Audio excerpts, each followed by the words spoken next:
Olá, sejam bem-vindos! Hoje a gente vai mergulhar num tema fascinante, a surpreendente ligação entre o sono e a força muscular, especialmente quando a gente fala de envelhecimento. Vamos explorar o que um estudo recente descobriu e os resultados podem mudar a forma como pensamos sobre os nossos hábitos de sono. E se o segredo para manter os músculos fortes na velhice estivesse, literalmente, no nosso travesseiro? A pergunta que guiou essa pesquisa foi exatamente essa. Será que os nossos padrões de sono são uma peça-chave para a gente evitar aquele declínio muscular que vem com a idade? Vamos analisar as evidências. Mas antes da gente ir direto para os resultados, é fundamental entender o problema central que estamos investigando. E o nome dele é sarcopenia.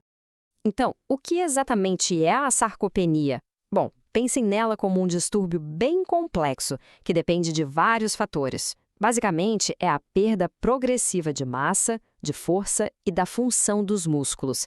E o impacto disso é enorme, sabe?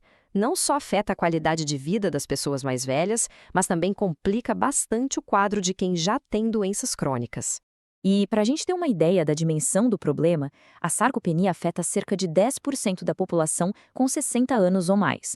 Parece pouco? Nem pouco. É uma estatística bem alarmante, principalmente quando a gente considera as consequências sérias que ela traz. E que consequências são essas? Bom, os dados são bem claros.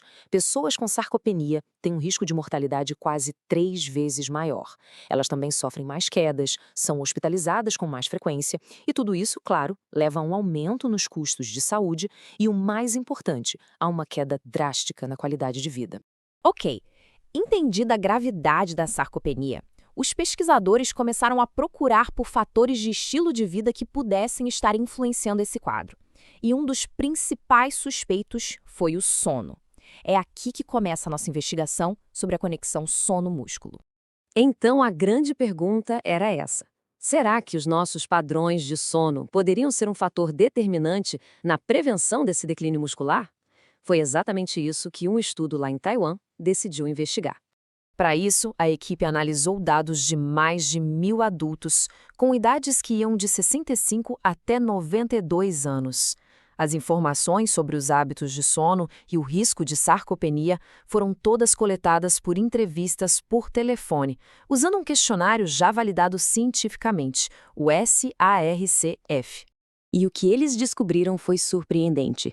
Os resultados mostraram uma relação bem complexa, e olha só, não linear, entre a duração do sono e o risco de sarcopenia. Isso meio que desafia aquela ideia de que quanto mais sono, melhor. Pois é, a principal descoberta foi justamente essa. Quando o assunto é sono e saúde muscular, mais nem sempre é melhor. Na verdade, tanto dormir de menos quanto dormir demais pode ser prejudicial.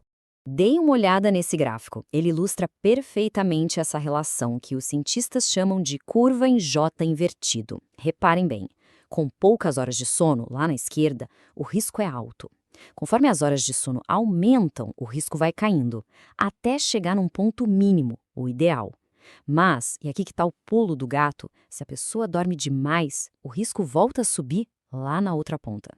E qual seria esse ponto ideal? Bom, considerando a amostra inteira do estudo, a duração de sono com o menor risco de sarcopenia foi de aproximadamente 9,3 horas por noite. Qualquer desvio muito grande disso, para mais ou para menos, já estava associado a um risco maior. Agora, quando o assunto é a hora de acordar, a história foi mais simples e direta. O estudo encontrou uma relação linear. Quanto mais tarde a pessoa acordava, maior era o risco de sarcopenia. Simples assim. Mas a pesquisa foi ainda mais a fundo. Eles também investigaram se essa relação entre sono e sarcopenia mudava com a idade. E sim, ela muda, revelando detalhes bem importantes para diferentes faixas etárias. E aqui vem um dos achados mais importantes do estudo, na minha opinião. A regra da duração ideal do sono muda, e muda drasticamente depois de 75 anos. Olhem só a comparação nesses dois gráficos. No primeiro grupo, de 65 a 74 anos, parece que quanto mais sono, menor o risco. A linha só desce. Agora, no segundo grupo, de 75 anos para cima, aquela curva em J invertido reaparece. O risco aumenta de novo depois de, mais ou menos, 8 horas de sono. A conclusão do estudo, então, é bem específica. Para pessoas com 75 anos ou mais, a duração de sono ideal para minimizar o risco de sarcopenia é de 7,74 horas. Dormir mais de 8 horas nessa idade, vejam só, está ligado a um risco aumentado. Certo. Com todas essas descobertas em mãos, a gente pode começar a traçar algumas recomendações práticas, né? Pensar em hábitos que possam promover um envelhecimento mais forte e saudável. Mas por que isso acontece? Qual é o mecanismo por trás dessa relação?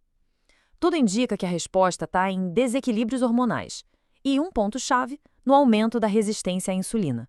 Quando o sono não está adequado, o nosso metabolismo da glicose fica meio bagunçado. E a resistência à insulina, em particular, atrapalha a síntese de proteínas nos músculos e ainda acelera a quebra do tecido muscular. É um caminho direto para a sarcopenia. Então, o que a gente tira de lição prática disso tudo? Primeiro, evitar os extremos, nem pouco, nem muito sono. Segundo, a idade importa. A quantidade certa de sono muda à medida que envelhecemos. E terceiro, acordar mais cedo parece ser consistentemente melhor, já que horários tardios estão sempre ligados a um risco maior. No fim das contas, essa análise reforça que o sono é um pilar da nossa saúde. Mas ela nos deixa com uma pergunta importante. Será que estamos prestando atenção suficiente não apenas em quanto dormimos, mas também em quando dormimos à medida que envelhecemos? Para mais análises como esta que mergulham na ciência por trás da nossa saúde, não se esqueça de se inscrever aqui no canal. Muito obrigado pela atenção.